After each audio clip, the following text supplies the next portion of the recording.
Guys, good evening. So dito naman tayo sa Bolt Airsoft Rifle na pinadala sa atin ng client natin from General Trias, Cavite. So ito yung kasama ng BSR-10.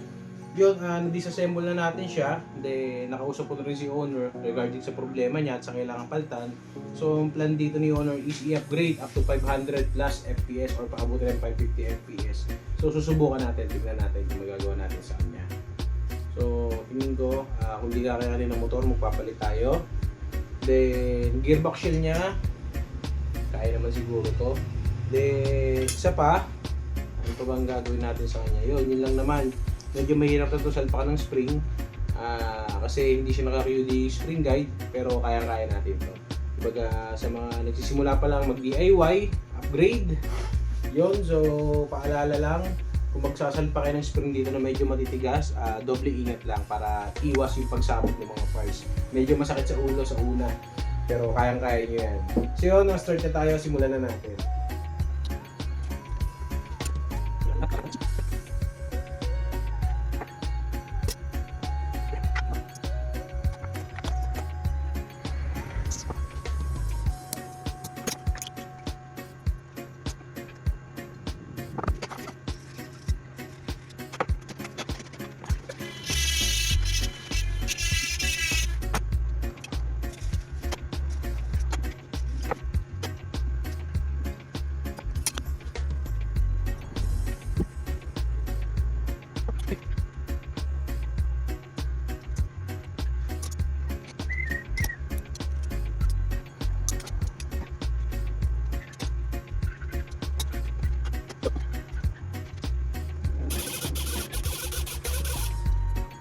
Yan guys, naset na natin yung high FPS build dito sa gearbox shell ng Bolt.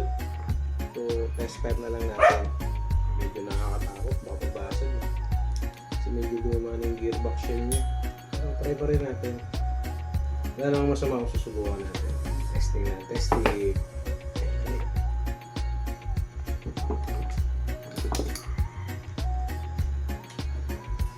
Na, pumutok.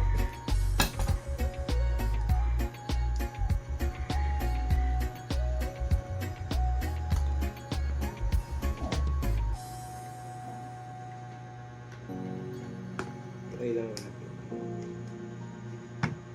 So, sige, kompleto yung pamilya.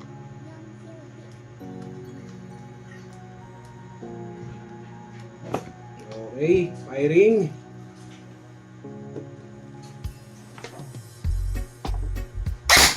Nice.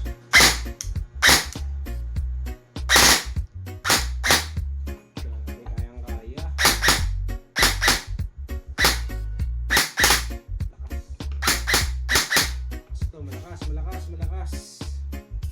So, reassemble na natin. Then, konting adjust lang sa motor height. Okay na to.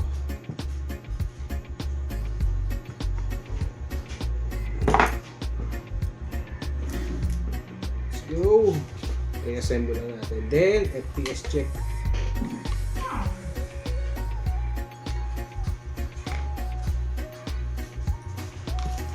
FPS check tayo dito sa Bolt Airsoft Rifle na ginagawa natin. So, gamit tayo syempre ng 0.20.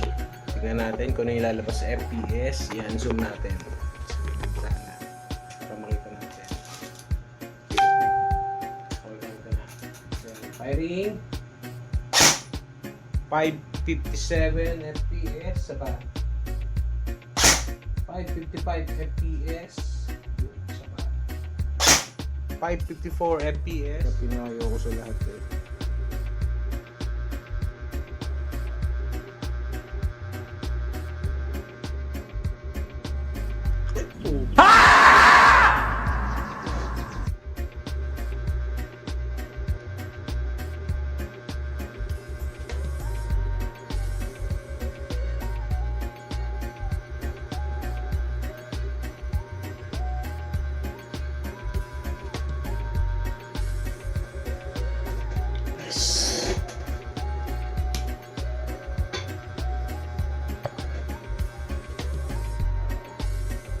Nice!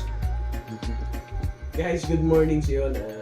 magti 3 AM na at kakatapos lang natin gawin yung airsoft rifle na pinadala sa atin ng client natin from General Trias Cavite. So ito na siya. Ayan. Isa siyang Bolt brand na M4 Reese airsoft rifle. Hindi to basta AEG isa tong electric blowback airsoft rifle or yung EBBR na tinatawag nila. So means meron siyang recoil at blowback. Katulad nito yung mga gas blowback airsoft rifle pag pinaputok natin. So yun guys, mamaya natin i-discuss yung about sa EBBR. Doon muna tayo sa ginawa natin sa kanya, yung repair tsaka yung upgrade.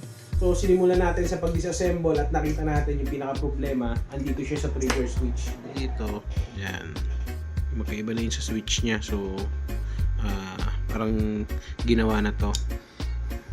Then eto, kung kailangan i-upgrade, papalit tayo cylinder para mapataas yung FPS niya. Nozzle, check natin kung okay naman ang nozzle. O-ring dito, spring. Yan, yun lang yung mga tayong papalitan natin.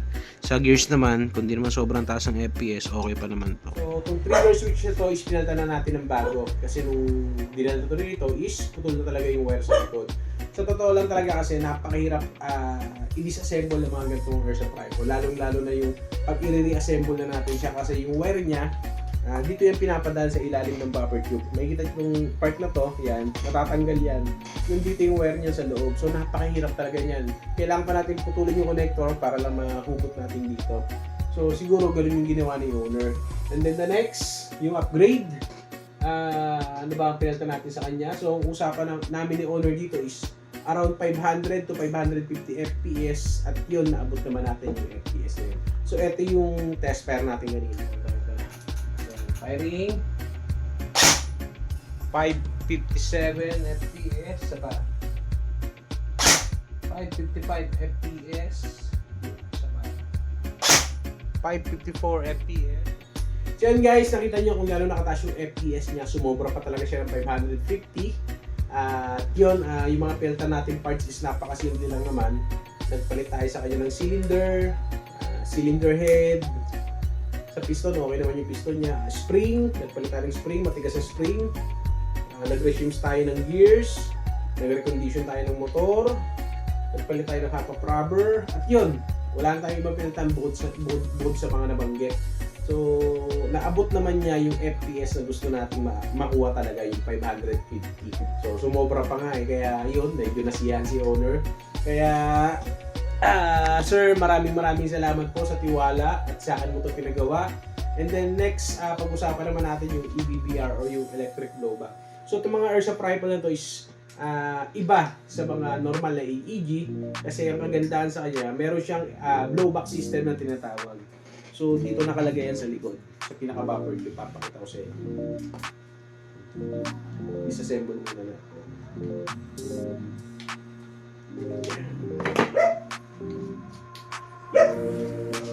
Kung sa mga common na AEG na ginagamit natin, empty space lang talaga itong buffer tube na to. Pero sa mga EBBR, yan, meron siyang spring, then meron siyang weights, or yung mabigat na bakal, yan. Then meron siyang steel rod na mahaba, na parang shock absorber, yan, nakita niyo may spring siya. Sa loob ng buffer tube, nakalagay itong steel rod na to na parang shock absorber, makikita nyo, meron siyang spring, yan. So napipindot siya. So ito yung tinatamaan ng piston body every time na pumuputok yung airsoft natin, yan. So para nyo nang pinuputok pabalik itong steel rod na to. So ito naman yung nagbibigay ng impact dito sa mabigat na bakal na to na siyang nararamdaman natin every time na pumuputok. So para siyang sumisipa pabalik talaga. So medyo realistic talaga yung mararamdaman natin sa kanya. So yun, reassemble na natin to, ibalik natin, pakita ko sa inyo para sa mga ibang magdi-disassemble ng ganito at medyo nalilito sa pagbalik. Kasi once na balik ang pagkakabit natin ito, hindi nyo, mawawala na yung blowback niya. O hindi nyo na mararamdaman yung pinaka-sipa niya sa likod. So yun, ibabaw natin to, itong spring na to. Yan. Unahin natin ihulog syempre yung unang spring. Then make sure na pumasok na siya sa loob at ilagay natin itong maliit na part na to. Dalawa kasi yun eh. Mas malaking part itong isa, ito yung mas maliit. So ito yung ipapasok natin sa loob. The next naman natin is itong spring at tatakpan na natin siya. So guys, ganun kasimple lang. Ulit sa mga gusto magpa-repair, magpa-upgrade, message lang kayo sa page ng Cavite Airsoft Zone 2. Then, send nyo lang yung pictures at video ng mga airship unit na gusto yung pagawa. At pag-usapan po natin kung ano yung magagawa natin. So yun lang, ulit, maraming salamat po. Sir, from General Trias, sa owner nito. Maraming salamat po at sa akin pa siya. At sa akin pa talaga ito pinagawa. Yan. So, yun, reassemble na natin. Ingatan nyo na mabuti yung wire. Check natin. Para masigurado ito. So, wala siyang sabit. Ito yung connector.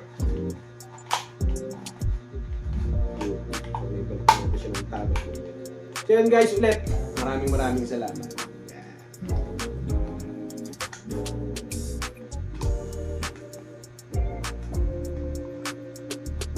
Yun. Ayos na. Bolt, M4 wrist, electric blowback,